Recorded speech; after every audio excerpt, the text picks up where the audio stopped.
afurri waaqayyo ganama kana waan hundumaa irraanfattee sannisii abdachiisu wajjin akka ta'e walitti baatuuf daandii sii xaragaa'eera. Irra deebii sagalee mammaa dubbii kana dhaggeeffadhaa. Qajeelummaa waaqayyo namaaf kennu. Qajeelummaa waaqayyo namaaf kennu. Amantiirra hin dhaabbata. Amantiirra dhaabbata. Gara amantiittis nama hin geessa. Gara amantiittis nama geessa. Kunis wangeela keessatti mul'ata. Kunis immoo wangeela keessatti mul'ata. Akkuma caafamee jiru immoo. Akkuma caafamee jiru immoo. Namni amantiidhaan. Fuula waaqayyoo duratti. Fuula waaqayyoo duratti. Qajeelaa ta'e. Jireenya dhugaa hin jiraata. Jireenya maalii? Jireenya dhugaa hin jiraataa jedha. Meeski nama isa bukkee jiru qabame hammarraatti jedhi. Wanti hundumtuu waan feekii kan sitti ta'eef jireenya qajeelummaa dhabuudha jedhi. Amantii dhabuudha jedhi. Ganama kanaa kaasee jedhi.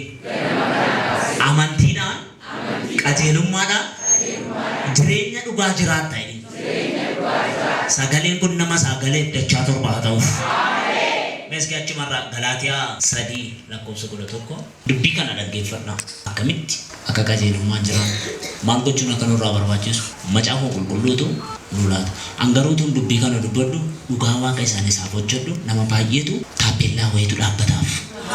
Ija koo fuuldura namarraa jira dhiiga Kiristoosiin namni ganama kana lafa kana dhufe isa abbaan isaa jedhu wajjin wal argu. Dubbisime. Namni tokko illee hojii seeraa raawwachuudhaan waaqayyoon bukkeetti qajeelaas ta'ee akka hin lakkaa'amne mul'ata. Namni amantiidhaan fuula eenyu duratti fuula waaqayyoo duratti qajeelaa ta'ee qajeelaa ta'e immoo jireenya dhugaa maal ta'a? Hin argata. Seera eeguun osoo hin taane deddeebiidhaan osoo hin taane qajeelummaaf amantiidhaan akka jedhu Abbaaqum 2:4 argachuu dandeessu. Namoonni warri of afuufan qajeelummaan qabanii jedha. Namni maal ta'u? Namni of afuuf jechi ani koo akkasidha. Sababa kanaaf kanan ta'e sababa kanaaf kun naa ta'e namoonni jedhan qajeelummaan qaban. Namni kamiyyuu kan Kiristoos yeroo ta'u amantiidhaan fi qajeelummaadhaan jireenya dhugaa jira. Jireenyi dhugaan sun immoo ilma waaqayyoo. Namni ilma waaqayyoo qabu immoo jireenya raafaa qaba. Eesh dubbisime sagalee amma. Laa dhaggeeffadha waan inni jedhu. Kunoo namni afuufamu. Kunoo namni afuufamu. Nama yaada qajeelaa miti. Nama yaada qajeelaa miti. Nama afuufamu gaafa jedhu fakkeenyaaf nama qabee nama sukkee jiru. Waaqayyoon maal gootee beektaa jedhee. Waaqayyoon moo maal si godhee jedhee. Isa nuyi gooname isa waaqayyoon nu godhe caa.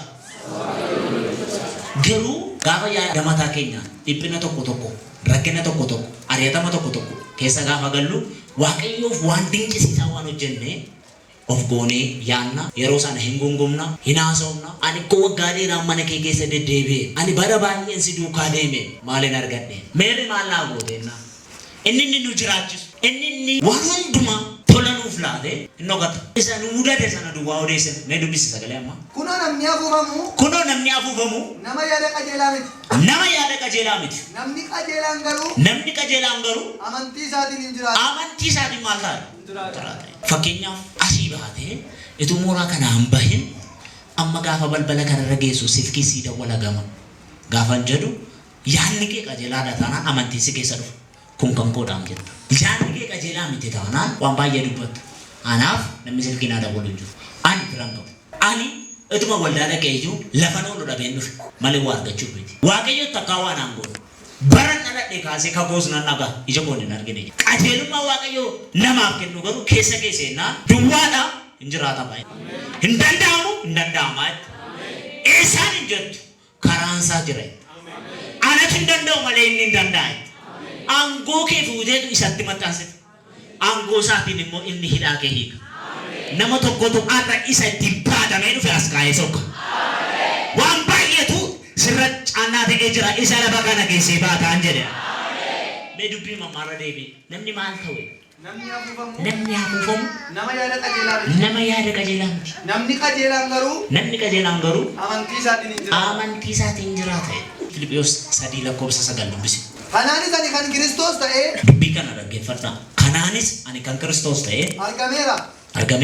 Egaa qajeelummaan koo. Isa seera eeguudhaan argamu utuu hin ta'in. Isa maaliin ergamu?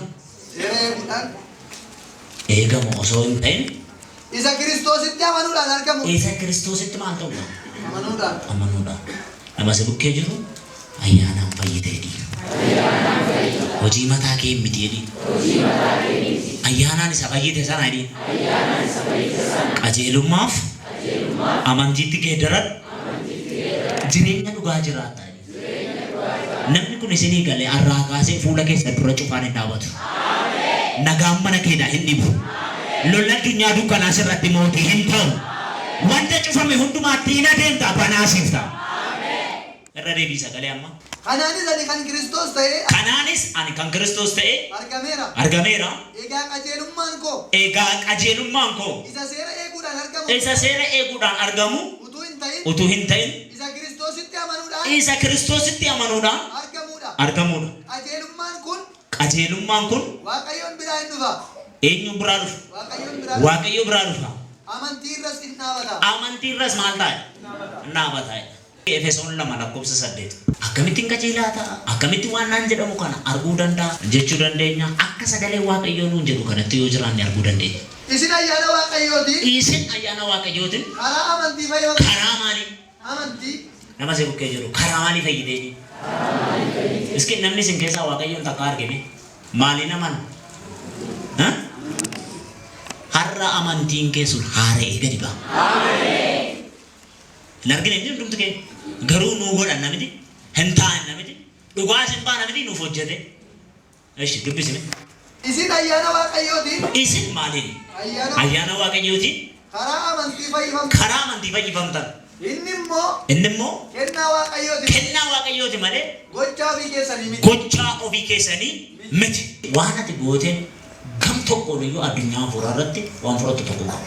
Waan inni nu godheen wanti hundumtuu nu ta'a. Waan inni nu godhe kana immoo kan inni iddoo qabachiisuu dandeenyu qajeelummaadhaaf amantii yoo qabaanne. Iyyaasuu fi Kaalebii jecha arraba isaanii keessaa bahu jarattiin kun homaa miti. Gaaggidduu iyyuu hin qabdu. Gaaggidduun iyyuu irraa fuudhameera. Akka buddeen keenyaatti isaan alanfan humna hin qabdu jedhu. Warroonni akka yaada mataa isaaniitti isaan duukaa deddeebi'anii jiraatan immoo nu dhumneerra. Nu quruphisa. Kan hin darbinu jedhu. Har'a waa tokkoon siin jedhu. Hin dubbatta waan ati dubbattu ta'ee siif argama. Namni isa Kiristoos tola isaaf laate kan amantiif qajeelummaadhaan hin fudhanne gatii kaffalaa jiraata. Anaaf siif eessiyyuu ayyamamaa. Wanti hundumtu akka inni nuu ta'uuf samiidha maatamni nuu ta'e. Ilmaan namaa bukkeedhaa miti. Warri dhiiga walichaan uffata isaanii miiccatanii addeeffatan hagammadanii kan keenya amantiidhaan sana fudhachuu. Sana fudhannaan immoo qabeenyas qabdu, ayyaanas qabdu, beekumsas qabdu. Ayyaana sana qajeelummaa amantii hin qabdu taana chooraadha. Yoo kana namni sitti kenne naatti ulfaataaf narraa fuudhaa waan salphaadha. Harka kee abootti fadhu arraa kaasee jedhu. Inni mana kootti gooftaa ta'uu barbaadu. Garba taa'ini. Waan ani dubbadhe kun jireenya kee irratti qaama haa qabatu. Siif abboomamu malee sin abboomin. Biti malee hin bitaminiif. Hoogganni malee dhiiga walichaan hin hoogganaminiif. Seera uumamaa 15:1 kaasee Abrahaamitti itti mul'ateetu jecha sadii jajjabaa jedhee dubbii kana dhaggeeffadha ariifatti dubbisi. Kun erga ta'e booddee mul'ata keessa maal isaa gara Abrahaam dhufe. Yaa Abrahaam hin sodaatin tokko dhaggeeffadha. Ani gaachana keedha lama. Gatiin kee immoo baay'ee guddaa hin ta'a. Maaliin itti dhufe garuu? Mul'ata anaan galaa mana konna dhaaluuf jedhee gaafa naasii achi ol itti deebisu galaa mana keessa hin dhaalu. Isa jilba kee keessaa ba'eetu si dhaale. Abrahaam hin amanee. Amantiin isaa immoo qajeelummaatti isaaf lakkaa'amee. 5:6 dubbisa ariifadhu. Abrahaamiin alatti gadi baases. Gara bantiiwwan waaqaa maal ta'e? Ol ilaali. Urjootas yoo lakkaa'uu dandeesse. Lakkaa'i jedheen. Kana booddee immoo. Sanyiin keessa akkasuma hin taa'e. Wanti itti dubbatame kun mul'ata arge. Ganaa waan ta'u gan ammas immoo gaafa Abrahaam deebi'ee achi ol deebisuufi anaan galaa mana konna dhaaluuf jedhu. Gaafa inni jedhu garaa mana keessa hin dhaalu. Isa jilba kee keessaa ba'uutu si dhaala jedhee Abrahaamiin gadi baasee urjoota lakkaa'e. Eshi. Abrahaam Waaqayyotti amanee. Waaqayyotti maal ta'e? Hin amane. Inni immoo maalitti lakkaa'ame? Qajeelummaa. Amma guyyaa 3 booddee namni dhuga baatee deebi'u jira. Nama akkamiif ta'a beektu kun lapheen masaatti nama maameen jedhee fudhatu. Ganaa waan biraa gochuu sin gaafatu. Bakkatti sin ergu Waaqayyo. Biyyaa biyyatti sin ergu Waaqayyo. Yeroo amma tokko siif hojjetu. Amma baay'ee nama kadhadhaa iyyaa cobbaan dhageen bitin aman. Soomaaf sagada galee jireenyi koo akkas ta'e manni koo akkas ta'e aman calma di aman. Hin danda'a Waaqayyo jedha. Isuma beekumtii laallatu. Yeroo isaa beekumtii laattu bishaan nama liqimsu irratti nooraa siidha. Ameen. Yeroo isaa beekumtii laalle waan namatti salphaa ta'e baasite ta'a. Ammas waan siin jedha. Maatii kee gidduudhaa rakkina sanatu buqqee deema. Ameen. Keessi kee fudhannaa kanuma. Maqaa Waaqayyo Abbaa Ilma Hafuura Qulqulluutiin